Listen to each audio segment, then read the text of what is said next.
My fiancé said, "My parents think you're not good enough. We need a break." I calmly replied, "I understand." Then I cashed out my share from the joint account we were using for the wedding she'd already secretly canceled. Her break became permanent and expensive. I'm 32 male. Until 3 weeks ago, I was marrying Nicole, 29F, next spring. 4 years together, save the dates out, impressive venue booked, her dream mostly. Her parents, Stephen and Angela Hawthorne, were always present, hovering. I always got the vibe they thought Nicole was settling with me, a project manager, not old money like them. It unraveled on a rainy Tuesday. Cliché, Nicole came over, "We need to talk." Her eyes did that shifty thing. "My parents, they're worried I'm rushing into things," she began, twisting her ring. "They think maybe you're not quite established enough for the life they envision. Not good enough, after 4 years and her pushing for this big wedding." "So what are you saying, Nicole?" I kept my voice even. "I think we need a break," she said, "to reevaluate. For me to think. For you to consider what they're saying." A break. Weeks before final deposits. After I'd poured a significant 5-figure sum, my savings, into our joint wedding account. My $30,000 was in. Her $30,000 was also in the account. Whether from her own earnings or entirely bankrolled by her parents, I didn't focus on then, but the full sum was present, matching mine. About $60,000 total. Something felt off, rehearsed. "I understand," I said. She looked surprised. "Expected a scene, I guess." "Yeah. If you need space, you need space," I shrugged. "How long? A few weeks? A month? Just space." "All right." She left. The apartment felt huge. An hour of numbness, then cold, methodical anger. Her words, not good enough. Her demeanor, relieved. The timing, suspicious. A nasty little voice, "Check the venue." Next morning, I called the coordinator, Brenda. Pretext, menu detail. "Oh, Mr. Davies," she hesitated. "Actually, Nicole called late Monday afternoon. She canceled the booking." Monday, the day before the break talk. "Canceled?" I kept my voice light. "Reschedule?" "No. Full cancellation. Unforeseen circumstances," she said. "The initial $10,000 deposit is non-refundable, of course." That deposit came from our joint account, our $60. So the break was theater. The wedding was already dead, by her hand. I logged into online banking. Joint account, $50,000 remaining. My $30K contribution, her $30K, minus the lost $10 deposit. My half of that remaining $50K was $25,000. It was my money. For a wedding she'd secretly killed. I transferred my $25,000 out. Clean. Then I texted her, "Nicole, just found out from the venue you canceled everything on Monday. Before our talk. So the break is permanent. I take it. I've withdrawn my share of the remaining funds from the wedding account. Seems fair since there's no wedding. Hope you find whatever it is you're looking for." Blocked her. Her parents. Her best friend Amy. Sometimes, understanding is a very expensive lesson for someone else. Update 1. A week since the text. The silence didn't last. Blocking is merely a suggestion these days. Thursday morning, voicemail from an unknown number. "Nicole. Angry, not sad. Justin, what on earth do you think you're doing? You took money from our wedding account. You can't just do that. Call me immediately." Our wedding, the one she canceled. Delusional. Didn't call. Emails followed. From Nicole. Urgent, financial error. You've made a huge mistake. Gist. I'd stolen from her. I was petty, ruining her. The break wasn't a breakup, a likely story. Her parents were disgusted. Return her money. My $25K magically became her money. She waffled about the venue cancellation being not finalized when she realized I knew. "Lady, full cancellation is pretty final." Then Angela, Nicole's mother, got my work email. Masterpiece of passive aggression. "Justin, Nicole is distraught. While we expressed minor reservations, your actions have been disproportionate and cruel. You have taken funds earmarked for deposits. Nicole is now in a terrible position. As a gentleman, you should rectify this oversight at once." Rectify this oversight. Love that. As if I accidentally tripped and my money fell out of her account. The $10K venue deposit was already gone. $5K to mine, $5K hers. My withdrawal of $25K from the remaining $50K left her with her exact $25. Math. It's not that hard. My one reply to Angela CCing Nicole. "Dear Angela, Nicole canceled the wedding venue on Monday, October 9th, before informing me she wanted a break. The funds were for that wedding. No wedding, so I reclaimed my portion. Nicole has her full contribution. Any further commitments are her own. Matter closed. Red flag to a bull, apparently. Weekend barrage, missed calls, frantic emails. Nicole, the caterer needs their deposit. The photographer, I paid some of that from my personal account, assuming the joint money was there. You owe me. Her claims about these other vendor payments, supposedly made from her personal account, gave me pause. If true, the timing would be crucial. More things to verify, I supposed. Her brother Brandon, 31M, messaged me on a professional networking site. Justin, man, what's your deal? Nicole's a mess. Mom and Dad are concerned. Give her the money back. Be the bigger person. It's just money. It's just money. Easy for him to say. The bigger person doesn't lie or secretly cancel weddings. Saturday night, looking at an old photo, we were happy, felt like a fool, a flash of regret. Then I remembered not good enough. The calm returned. This is about facts, not emotion. She made choices. She's facing the price tag. Her break is permanent and expensive. Good. Update 2 a few weeks later, the temperature's up. Not by me. I'm still Switzerland. Cool, calm, and collecting receipts. Nicole and the Hawthorns, Stephen, Angela, and Brandon as attack dog have doubled down. It's almost impressive. Dirty tricks. Social media vague booking. Nicole's sad, cryptic posts. Trust betrayed, picking up pieces. Amy, her friend, cheering her on. He never appreciated you. Annoying, but ultimately hot air. The shared items gambit. Nicole emailed a demand list for items from my apartment. Some gifts from her, fair enough. But then my stuff bought pre-Nicole. Sound system, art, logic. We enjoyed them together.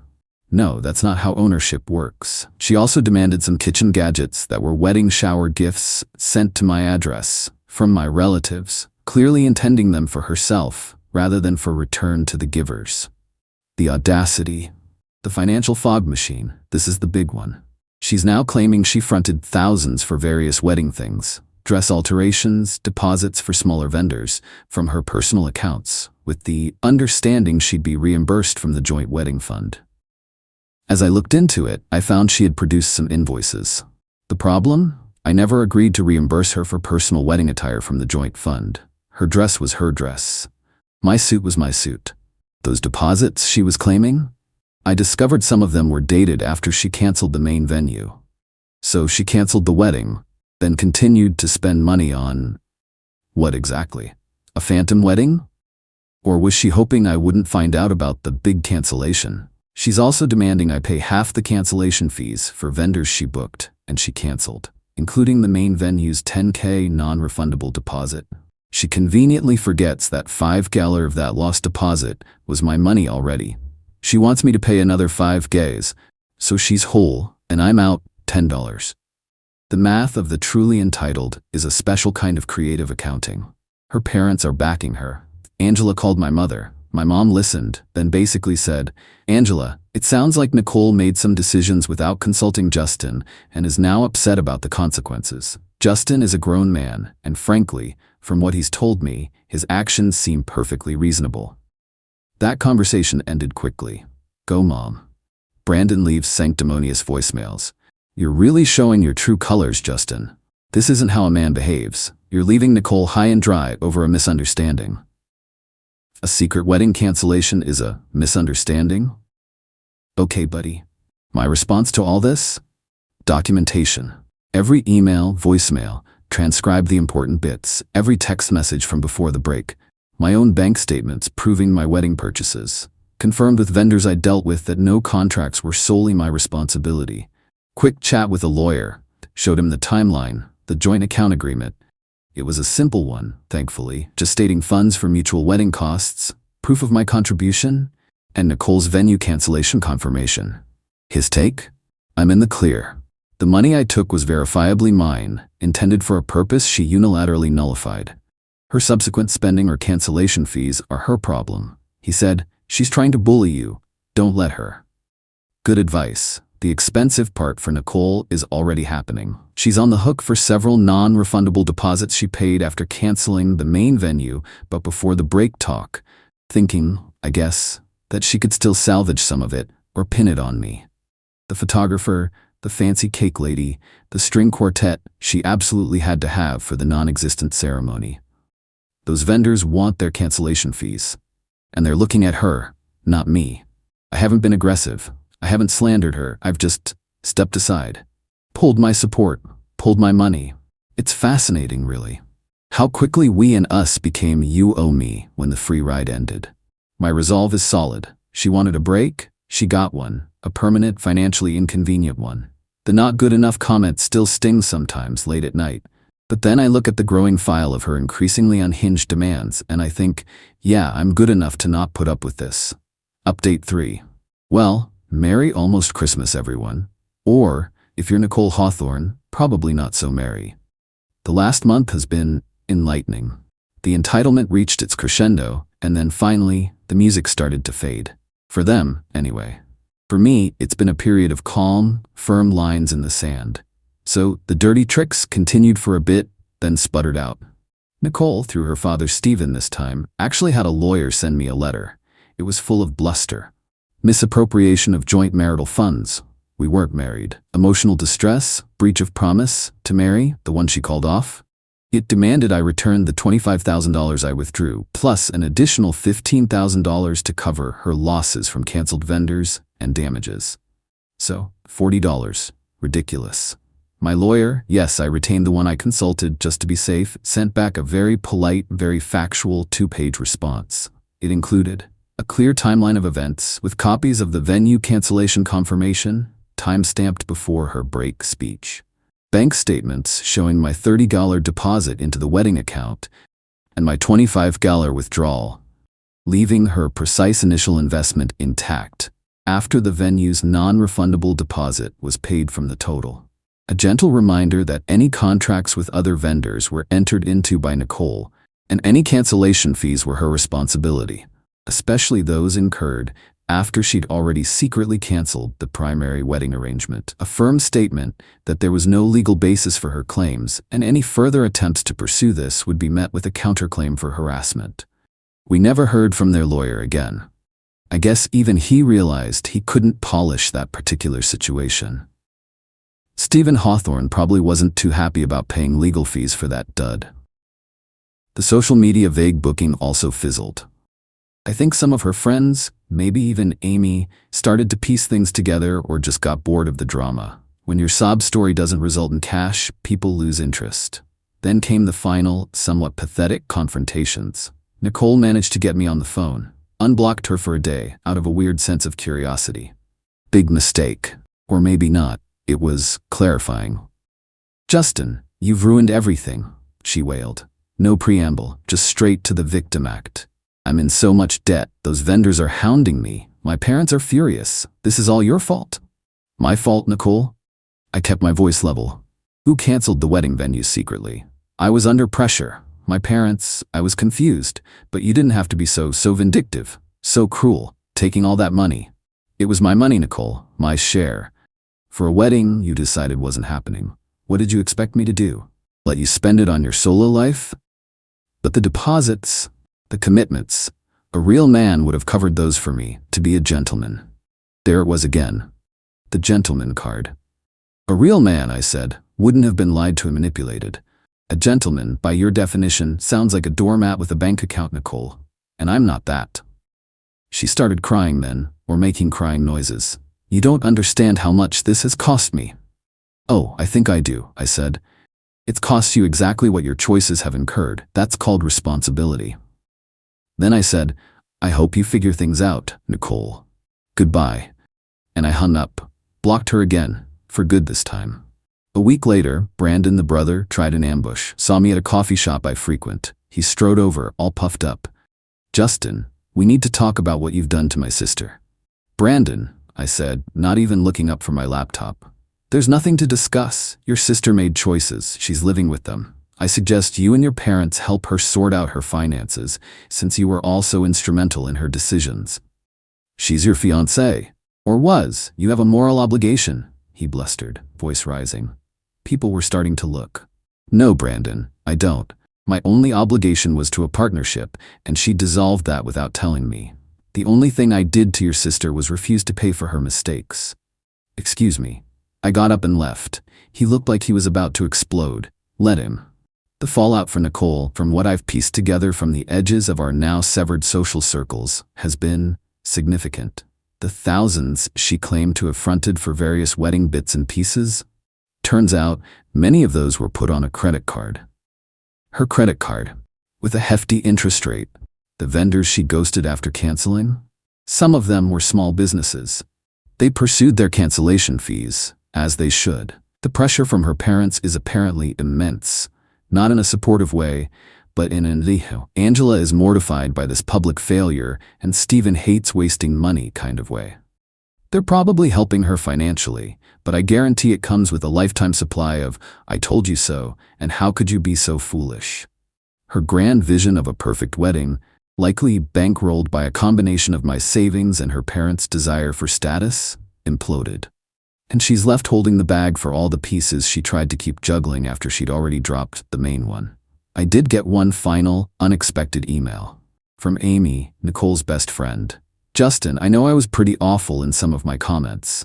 I only heard Nicole's side, and she was very convincing. I've started to see things a bit differently. She's a mess, and honestly, she's not taking much responsibility. Just wanted to say, I get it now. Sorry." Didn't reply to that either. But it was something. So the revenge, it wasn't loud, it wasn't explosive. It was just me, calmly stepping out of the line of fire and letting the shrapnel from her own grenade hit her. She wanted a break, thought I wasn't good enough. Fine. She got to see what good enough for her parents' standards would actually cost when my contribution was removed from the equation. It was expensive. Very. Final update.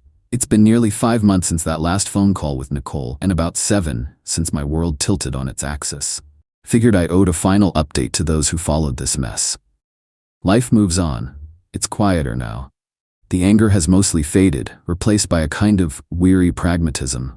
I don't rejoice in Nicole's financial struggles, but I don't lose sleep over them either. She built that bed, she's sleeping in it.